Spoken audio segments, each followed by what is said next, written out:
winter season, around December 25th, the people celebrated the winter solstice.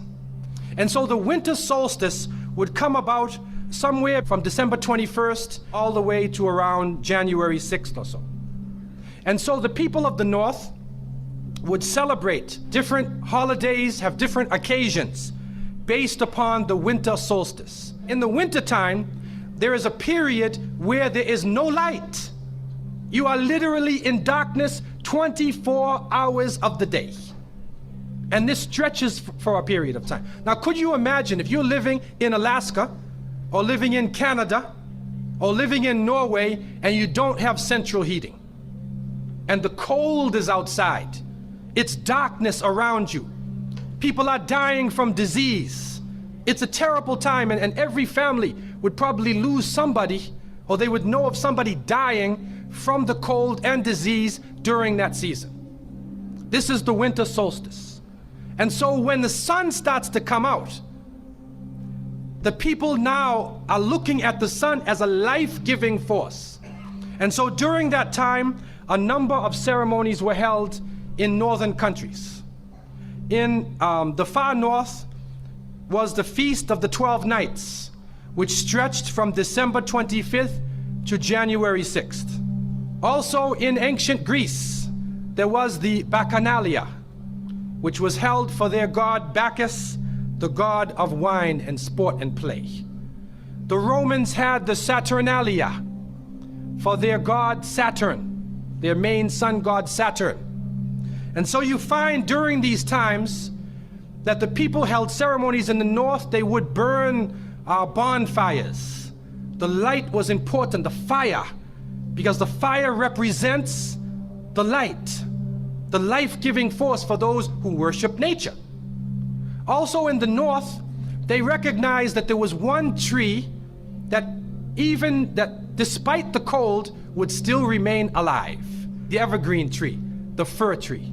And so in some cases they would take this fir tree, believing that there was powers of life within the tree, and they would put it in their homes, set it there and put a light on the top of it, or burn them in the front, or they would make mistletoes and put them over their doorways, a type of what we would call ta'weez or tamima.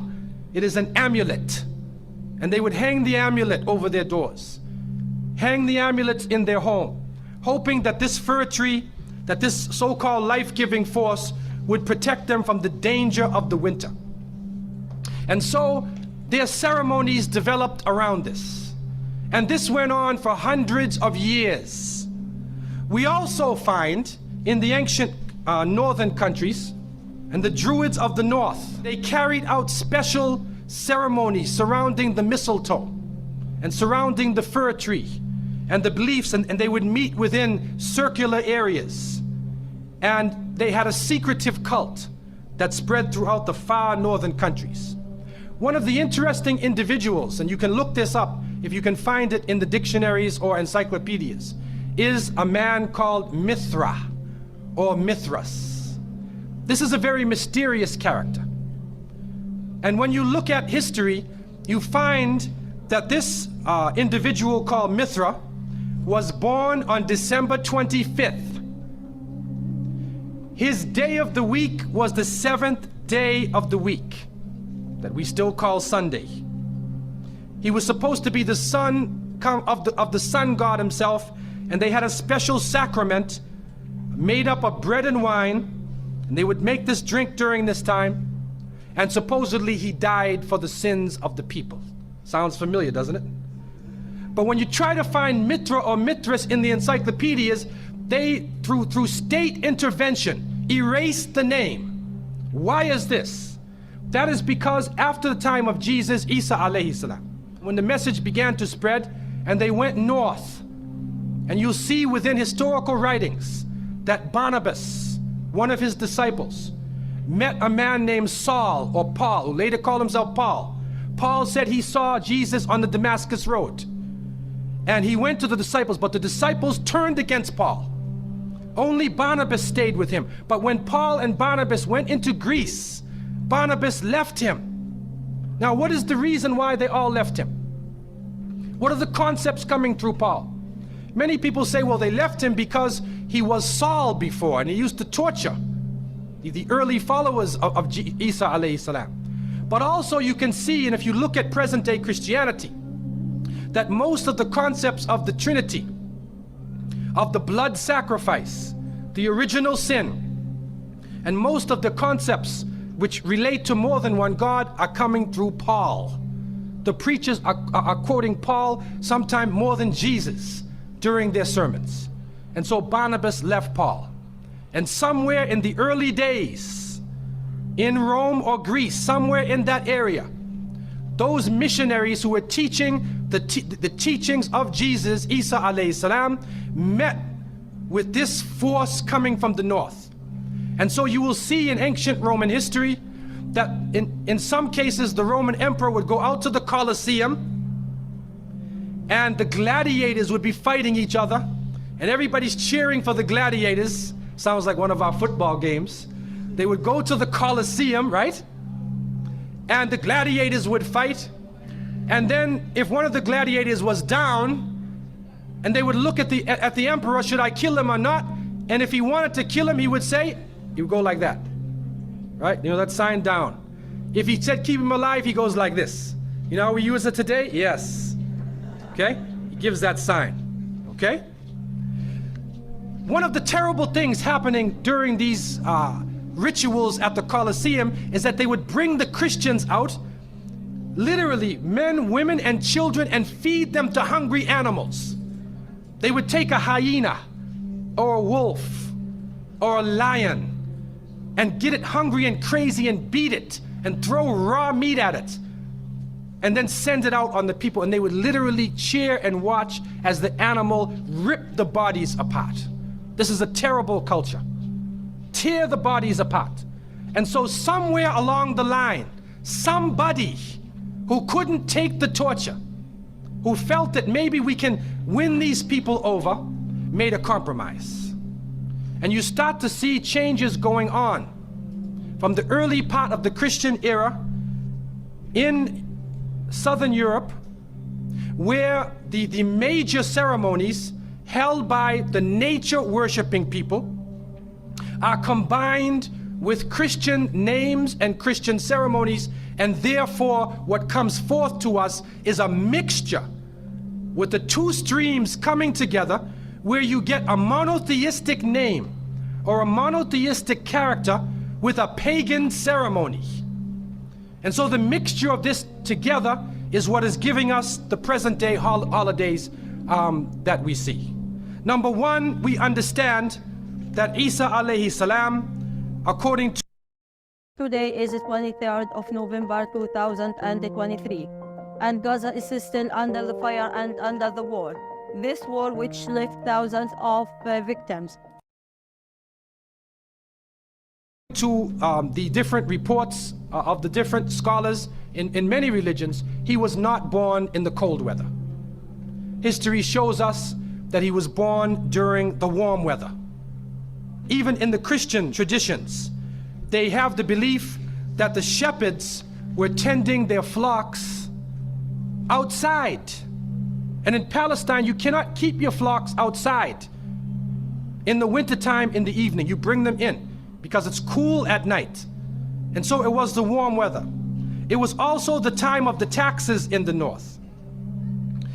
In the story coming in the Quran, when we see the mention in chapter 19 in verses 24 to 25, and we see the mention of the story of Mary, because it is the belief of the Muslims that Maryam, may Allah be pleased with her, was a virgin, and she had dedicated her life to the worship of one God, prayer and fasting, and by the power of Allah, that the Creator breathed His Spirit into her, and she conceived Jesus. He said, be, and it is. She conceived Jesus, Isa alayhi salam, without a father, without a man. That is a belief of Islam.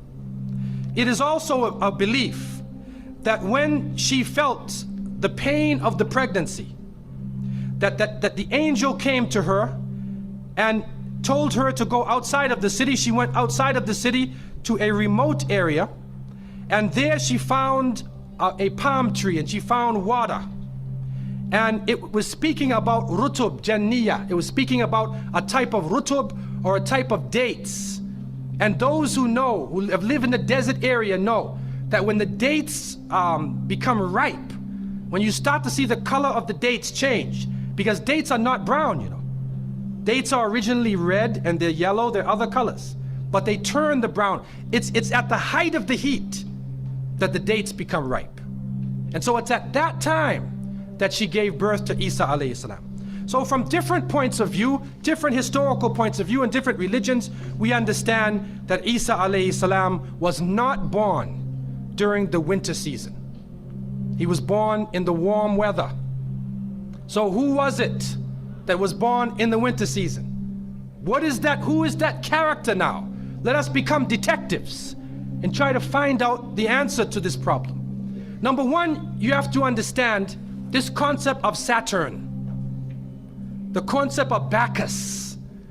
When they are portrayed by the different artists who drew pictures of them or the sculptures, they're usually portrayed as a heavy-set man with a white beard. And when in the Sistine Chapel, Michelangelo drew his picture, you could see the long flowing beard, and there are actually pictures of this man on a sled being drawn by snakes with wings. Snakes with wings. Snakes do not normally fly. But in this case, the snakes have wings, and the heavy-set man is on his sled being drawn by these flying animals. Sound familiar to you now, doesn't it? He's being drawn by the flying animals. He's performing miracles. He's coming out on December 25th, which is not the birthday of Isa alayhi salam, has nothing to do with Christianity. It is the time of the Bacchanalia and the Saturnalia, and he is representing riotous fun, drunken revelry. And so what happens on Christmas, the Christmas season, especially in America, people today are not even thinking about Isa alayhi salam. They're not even thinking about Jesus. They're looking how they can get drunk. On Christmas, what is going on? In the Caribbean and many parts, if they offer you a Christmas pudding or Christmas pie or Christmas drink, watch out. Because it's probably laced with rum or wine. That's the spirit of the season. Now, this riotous occasion that was going on went so far that the Christian church banned it. And the Church of England, according to historical sources, actually banned it all the way to 1647. It was prohibited in England to celebrate Christmas because they saw Christmas as being a pagan holiday. This is an official position taken by the Christian church, the Church of England, who were known at that time as Puritans. What happened was an individual was superimposed. A name was superimposed. We hear about the name of Saint Nicholas. Saint Nicholas. Now, Saint Nicholas himself is actually coming from the ancient writings of Beowulf. And in these writings, which are done in the Scandinavian region, we find the name Nick or Nickel or Nicker. He was known as a demon, the demon of the north. He was known as the evil spirit of the north, the name of Odin, the evil principle. And so in Germany and in many of the northern countries, the people actually looked upon this so-called Saint Nick as being an evil force, and they would tell their children in the wintertime, don't go outside, because if you do, Nicholas will come along, Nickel will come along, he'll capture you, put you in his bag, and take you away. And so they used it as a negative concept. In Isaiah, in what is left of the Bible, in chapter 4, in 14:13, the devil is known as the prince of darkness. And it is an understanding that his throne, the seat of his power, is in the north. Somewhere in the north is the seat of power of this evil. And so the Germans also, when they depicted this Nicholas or this Pelsnickel as they would say, Pelsnickel in German, it means a furry devil. When they depicted him, they depicted him as a man with red fur. He had red fur coat, and his base was in the north, and he was the essence of evil. And the Church of England till 1647 took the position that this celebration could not go on. So what we are actually seeing is that the Christmas occasion was actually the time of evil. It was the time of the belief in the Saturnalia and the Bacchanalia. And because of this, they shifted the occasion to New Year's Eve. They shifted all of their feelings and their merriment and their evil to New Year's Eve. Now, before we go to that, looking back at Christmas, what is happening now in Christmas season?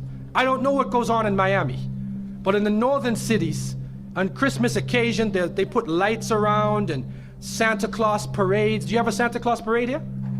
They have Santa Claus parades, and St. Nicholas is outside, and he's in the streets, and everybody's talking about St. Nicholas, and the poor children are taught that St. Nicholas is gonna come down your chimney.